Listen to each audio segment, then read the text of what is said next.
Help support the show by joining the Patreon or becoming a YouTube member. Also, hit that like button and subscribe if you want more Browns-focused content.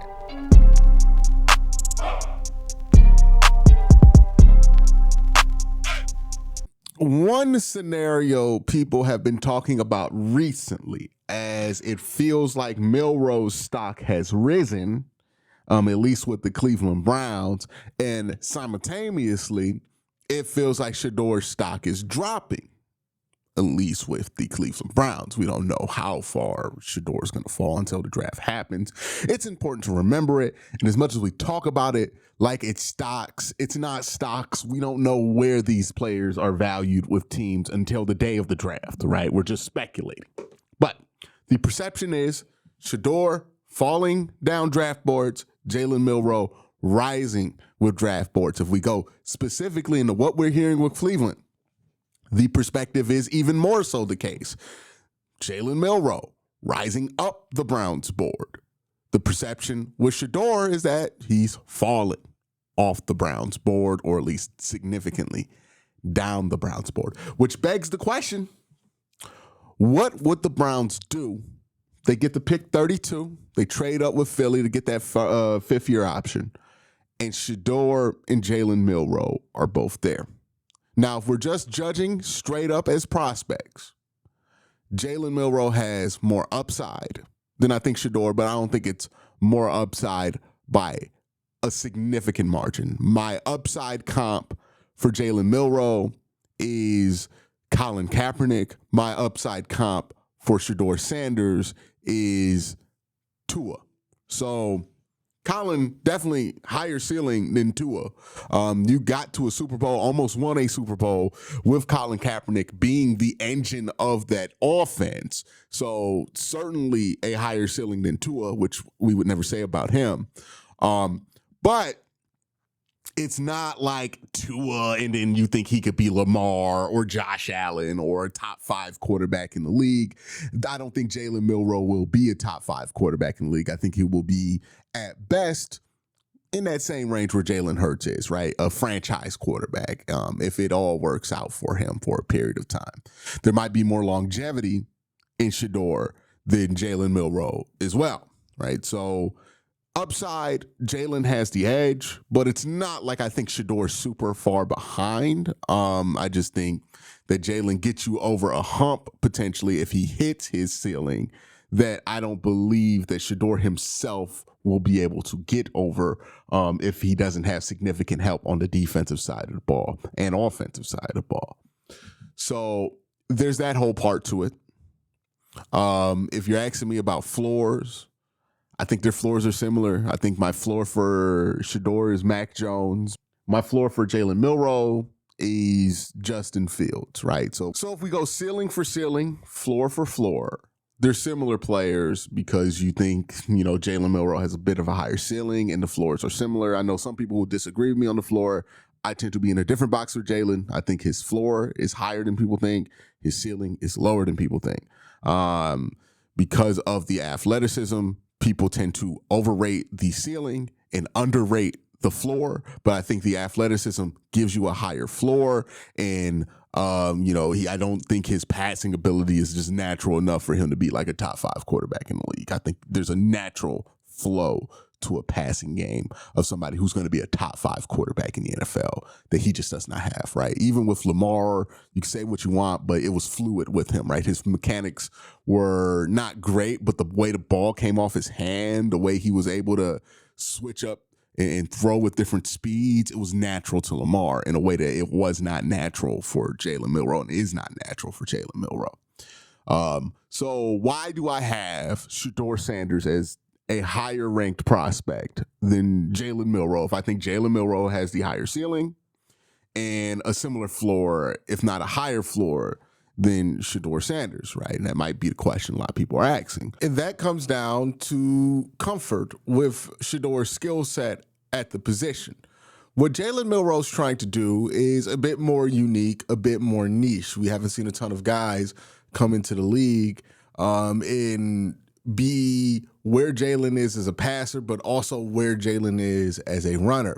So the skill set is a lot harder to project for Jalen Milroe to the NFL level in some ways than it is to project what you see on tape with SHEDEUR, where with SHEDEUR, you get very traditional skills, right? Passing accuracy, ability to layer the football, ability to throw intermediate to deep, right? Patience, not necessarily in the pocket, but with concepts, working in structure. He has a much, much, much more traditional skill set than Jalen Milroe. I don't think this means that one has a better skill set than the other. I just think this means that they're different, and that difference means that they're a lot harder to project, because with Milroe, we don't have a ton of guys who have had what Milroe has and doesn't have what Milroe doesn't have, and have a long list of guys who have worked out, just because there's not a lot of guys like Jalen Milroe. Where with SHEDEUR Sanders, I can name you a ton of guys who are really accurate quarterbacks, who are slightly undersized, who were able to work at the next level more than people thought that they would be able to work, right? Like, there's a ton of guys you can go to in that conversation. A lot of what puts SHEDEUR over Jalen Milroe is that we know that these are skills that SHEDEUR has, and these are skills that directly translate to him playing quarterback. The question with Jalen Milroe is, how much is it going to matter if he has or doesn't have these skills, because he's such a gifted athlete? It's important to remember, though, that all of these quarterbacks in this draft class are projects. I know it can be easy to think to yourself, well, you know, CJ Stroud came in right away and had success, and then Jaden Daniels came in right away and had success. So you think somebody's going to come in right away and have success. And if I'm wrong, I'm wrong. But I'd be very surprised if there was a quarterback in this class who walked onto the NFL and became an all-pro right away in the way that those two did. Like, will somebody have a good rookie year? Maybe. Maybe. But is somebody going to walk in and do what they did? I'd highly doubt it, because all of these guys have flaws. The question is, do you think these flaws can be fixed? Do you think they can make up for these flaws at the NFL level? But there's going to be an adjustment period between them trying to figure it out and them figuring it out. With Cam Ward, he's going to have to learn to make better decisions. He's going to have to learn to play with more urgency. He's going to have to learn to find his answers within the structure of the offense. Right now, he doesn't do that. My big concern with Cam Ward is he's 27. Well, not 27, my bad. He's 23 by the time he starts an NFL game this year. He's played 5 years of college football, 3 at the Power 5 level. A lot of the stuff that I see him not do is stuff that you would think somebody who's played as much football as he should know to do, or should have a habit of doing, right? He's going to have to learn that if he's going to be a successful quarterback in the NFL, and that's going to take a couple of years for him to get there. He's a project because of that, right? SHEDEUR Sanders is a project because, yes, SHEDEUR's accurate. He has a skill set you feel very comfortable with as a pocket passer, and he probably has the best traditional bag at the quarterback position. Yeah, the best traditional bag at the quarterback position of all of these guys. The problem with SHEDEUR is when that athleticism dial gets cranked up, it don't look the same, right? When he goes up against future NFL defensive players, more often than not on that defensive line, it changes things for him, right? You see his mechanics. He doesn't get away with as much. His pocket habits, he doesn't get away with as much. When he went against Tyler Batty, BYU, when he went up against Tyler Batty, BYU, right? That's going to be a draft pick. He didn't look great. When he went up against Ty Robinson this year, Nebraska, didn't look great. When he went up against Leatu Latu at UCLA last year, didn't look great. When he went up against Oregon, who had a bunch of NFL defensive linemen, didn't look great. Is the ratcheted up athleticism in the NFL going to be so much for SHEDEUR to overcome that he's going to have to learn a new way to play football. And I think that's the case. He's not going to be able to drift in the pocket like he did at Colorado and get away with it. He's not going to be able to be somebody who can roll out as much as he liked to roll out at Colorado and get away with it in the NFL. He's going to have to learn to hitch, step up, slide. Like, he's going to be somebody who has to do most of his work in the pocket. Now, is that something I think he can do? Yes. Is it something he's going to automatically walk in day one and be able to do? No, there's going to be in a couple years adjustment period. Same thing with Jalen Milroe. Jalen Milroe is as athletic as anybody can be, and he's the one guy who I'm like, hey, he can run at a high level in the NFL, and I don't know if any of these guys are going to immediately have their top skill translate as fast as Jalen Milroe's might translate. The problem with Jalen Milroe is that he's not accurate on an NFL level. And you can say the same thing about Cam Ward, who is also very inaccurate, right? 60% weighted on target versus Power 5 school. Same number as Jalen Milroe. So you can make that argument for both of them. But Jalen Milroe, we see the consistency is a lot less than somebody like Cam Ward, right? Where Cam might be inaccurate because he's making bad decisions. Jalen Milroe is inaccurate even in spite of making good decisions, right? So he needs to have his accuracy be at an NFL level. Doesn't have to be at a high end, but he has to be within the range of acceptable NFL accuracy. And what you saw at Alabama at times is somebody who could not hit that mark. Now, sometimes he exceeded it, but sometimes he didn't, right? That's the big thing with Jalen Milroe, and you think that you can try to fix that. Now, I think it's going to take a couple years to get his accuracy where it needs to be so that you can unlock everything you can unlock with Jalen Milroe if he's capable of doing it. But he's a project, so is SHEDEUR, so is Cam Ward. You draft the quarterback this year, you're probably going to be waiting a couple of years for that guy to be who they can be, if they can even be who you want them to be. This is not a day one proposition for any quarterback in this draft class. So that has to be understood first and foremost. All of these guys are projects. Now, SHEDEUR Sanders, why would you go SHEDEUR over Jalen Milroe? I think it's a question of comfort. If you're an NFL team and you don't find yourself having much use for a quarterback as dynamic athletically as Jalen Milroe, if you're an NFL team and you don't think you're creative enough to use Jalen Milroe in a bunch of different ways, and you just want a generic pocket passer, then you go for SHEDEUR.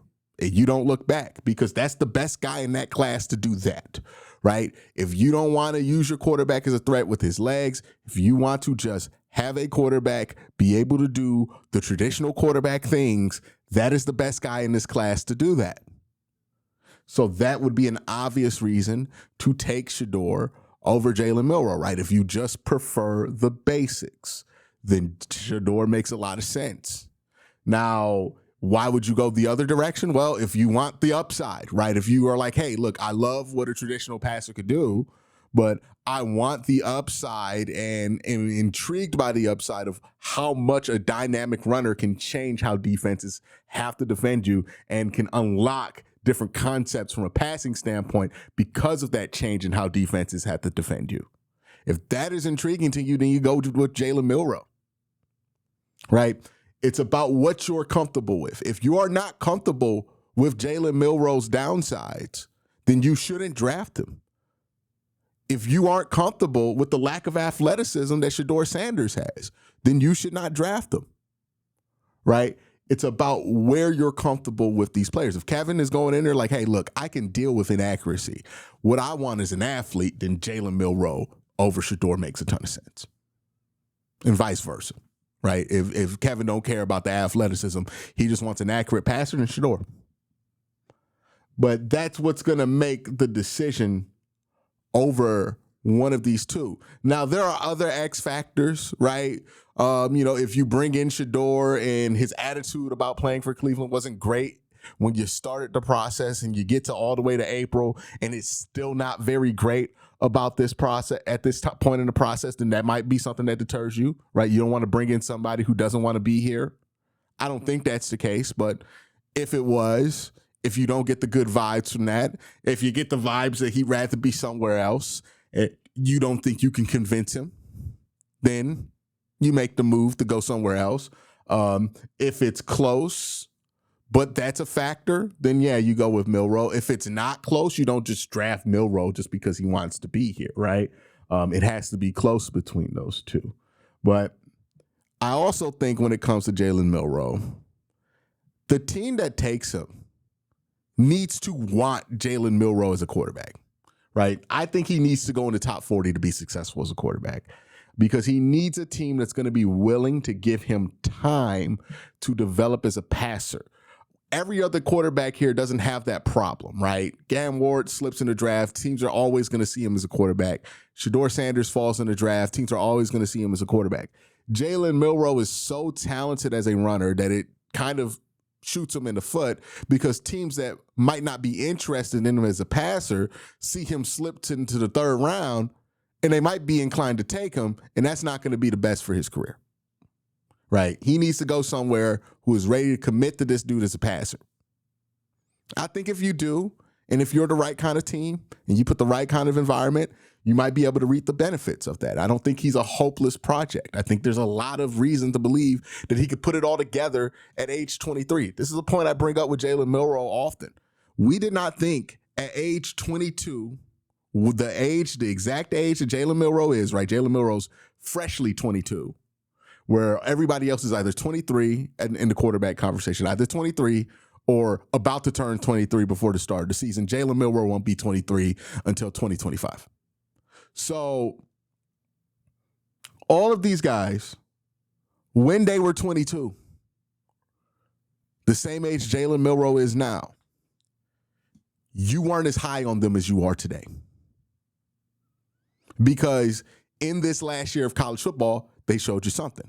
Nobody would be talking about drafting Will Howard in the round 3 after his last year at Kansas State when he was 22, right? Nobody was talking about taking Cam Ward #1 overall at the beginning of the college football season. Nobody was talking about taking SHEDEUR Sanders #3 overall at the beginning of the college football season. These were all conversations that did not exist until these guys got their year 22 of life under their belt and played some football. Which is to say that when quarterbacks are this young, there's a lot of reason to believe they can start putting stuff together, especially if they haven't played a ton of football. How did Cam Ward look after he played 2 years as a starter? Were you trying to draft him #1 overall? What about SHEDEUR Sanders, 2 years of a starter? Were you trying to draft him #3 overall? Jalen Milroe's only had 2 full seasons as a starter.